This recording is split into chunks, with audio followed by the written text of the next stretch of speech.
അങ്ങനെ നമ്മുടെ കഥ എവിടെ എത്തി? മലപ്പുറത്തുള്ള സിസ്റ്റേഴ്സിനെയും കൊണ്ട് അടുത്തുള്ള ദ്വീപിലേക്ക് പോവുകയാണ്. ഇപ്പോൾ ഞങ്ങളുള്ളത് ഷാലോ വാട്ടറിലാണ്. ഇനി ഞങ്ങൾ പോകുന്നത് ഡീപ്പ് സീയിലേക്കാണ്. ഷാലോ വാട്ടറിൽ നിന്ന് ഡീപ്പ് സീയിലേക്ക് ഒരു എൻട്രൻസ് ഉണ്ട്, ഞാൻ കാണിച്ചു തരാം. ഈ കാണുന്ന സാധനം കണ്ടതാ ഇത് രണ്ടിൻ്റെയും ഇടയിലൂടെയാണ് പോകേണ്ടത്. ഇത് എൻട്രൻസ് ആണ് ഞങ്ങൾ ബന്ദർ എന്ന് പറയും.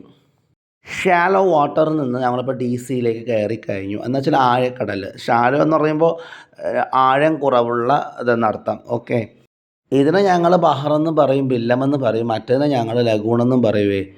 അതിനെ ഞങ്ങൾ ഉള്ളെന്നും ഇതിനെ ഫുറമെന്നും. പുറംകടൽ, അത് ഉൾക്കടൽ.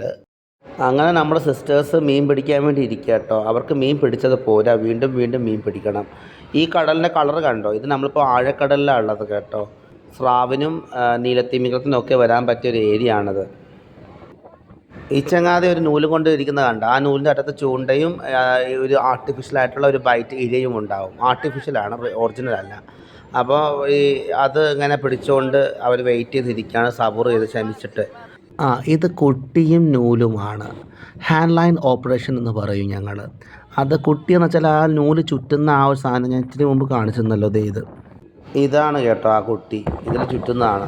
എല്ലാവരും മീൻപിടുത്തത്തിലാണ്, പ്രത്യേകിച്ച് നമ്മുടെ മലപ്പുറം സിസ്റ്റേഴ്സ്. ഇതാണ് ഞങ്ങളുടെ നാട്ടിൽ ചൂണ്ടയില്ലാതെ മീൻ. ഈ സാധനത്തിൽ ചൂണ്ടയില്ല. ആ കാണുന്ന ഇത് കണ്ട, ഈ കാണുന്ന റോപ്പിനെ എന്ന് പിരിച്ചെടുക്കും കേട്ടോ. അപ്പോൾ ഒരു പഞ്ഞി കോട്ടൺ പോലെ ആയിത്തീരുവേ. ഇതിനെ കല്ലോൺ എന്നാണ് ഞങ്ങൾ പറയുന്നത്. ഇങ്ങനെ ചെയ്തിട്ട് ഈ നൈലോൺ റോപ്പിൽ കെട്ടിയിട്ട് നമ്മളെ ബോട്ടിൽ നിന്ന് താഴേക്ക് ഇടുന്നു. കുറേ ദൂരത്തേക്ക് അത് വിടുന്നു. എന്നിട്ട് ബോട്ട് ഓടി ഓടി ഓടി പോവുക, ഇത് വലിച്ചുകൊണ്ട് പോവുക. അപ്പോൾ ചില മീനുകൾ, കൊക്ക് നീണ്ട മീനുകൾ മനസ്സിലാക്കണേ, നീഡിൽ ഫിഷ് എന്നൊക്കെ പറയും, ഫുൾ ബീക്ക് ഫിഷുകൾ. അപ്പോൾ ഈ മീനുകൾക്ക് ഇത് തോന്നും എന്തോ ഒരു സംതിങ് ഇര പോകുന്ന പോലെ ഫീൽ ചെയ്യും. അവരെന്ത് ചെയ്യും? അതിനെ കടിക്കാൻ പോകും. അപ്പോൾ ഈ പഞ്ഞി പോലത്തെ സാധനം ആ കൊക്കിൽ കുടുങ്ങിപ്പോവും. എന്നിട്ട് നമുക്കിതിനെ വലിച്ചെടുക്കാം. അങ്ങനെ നമ്മൾ അതും കൂടി ഇട്ടു. പിന്നെ ഞങ്ങൾ വെയിറ്റ് ചെയ്തിരിക്കുകയാണ്, എല്ലാവരും കാത്തിരിക്കുക കേട്ടോ. മീൻ കുടുങ്ങുന്നതും കാത്ത്. പിന്നെ അല്ലാതെ നമ്മൾ റെസ്റ്റ് എടുക്കുകയാണ്. ഈ കുട്ടികളെ ഇവർക്ക് എന്തോ സുനാമി അടിക്കുന്ന പോലെ തോന്നി. സാധാ വേവ്, സാധാ വേവ്, ബിഗ് വേവ്.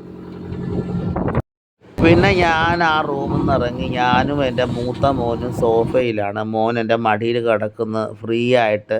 എൻ്റെ എളിയ മോനുണ്ടെങ്കിൽ ഇവനെ അങ്ങ് പുറത്താക്കിയിട്ട് അവൻ വന്ന് കിടക്കും. അവൻ അങ്ങനെയാണ്.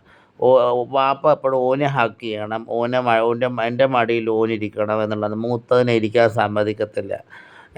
അപ്പോൾ പുള്ളിയെ ഇങ്ങനെ ഒരുപാട് മണിക്കൂറോളം ഇങ്ങനെ താലോലിക്കാൻ പറ്റുന്ന ഈ ഒരു സമയം മാഷാ അല്ലാഹ്. പിന്നെ ഉണ്ടല്ലോ, നല്ല വെയിലുണ്ടെങ്കിൽ പോലും കാറ്റടിക്കുന്നത് കൊണ്ട് ചൂടറിയുന്നില്ല. എനിക്ക് രസമാണ്. പിന്നെ എന്തൊക്കെയായാലും വെയിൽ കൊള്ളാൻ ഇഷ്ടമില്ലാത്ത ആളുകളെ തലക്ക് തൊപ്പി ധരിക്കുക, തട്ടം ഇടുക, തലക്കെട്ട് കെട്ടുക, അങ്ങനത്തെ എന്തെങ്കിലുമൊക്കെ വേണേ, പറഞ്ഞില്ല എന്ന് വേണ്ട. അങ്ങനെ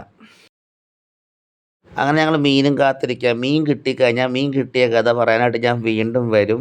ഓക്കെ, ഇൻഷാ അല്ലാഹ്. എൻ്റെ ചാനലൊന്ന് സബ്സ്ക്രൈബ് ചെയ്ത്, ഷെയർ ചെയ്ത്, ലൈക്ക് ചെയ്ത്, കമൻറ്റ് ചെയ്ത് പ്ലീസ്. ഹലോ, എന്നോടൊന്ന് ക്ഷമിക്കണം, ഞാൻ വീണ്ടും പറയുന്നതുകൊണ്ട്. പറയാണ്ടിരിക്കാൻ വയ്യത് എൻ്റെ നമ്പറാണ്, നിങ്ങൾ സേവ് ചെയ്ത് വെക്കുക. ലക്ഷദ്വീപിലാണ്, എന്നെ കോൺടാക്ട് ചെയ്ത് ഞാനെല്ലാം സഹായം ചെയ്യാം.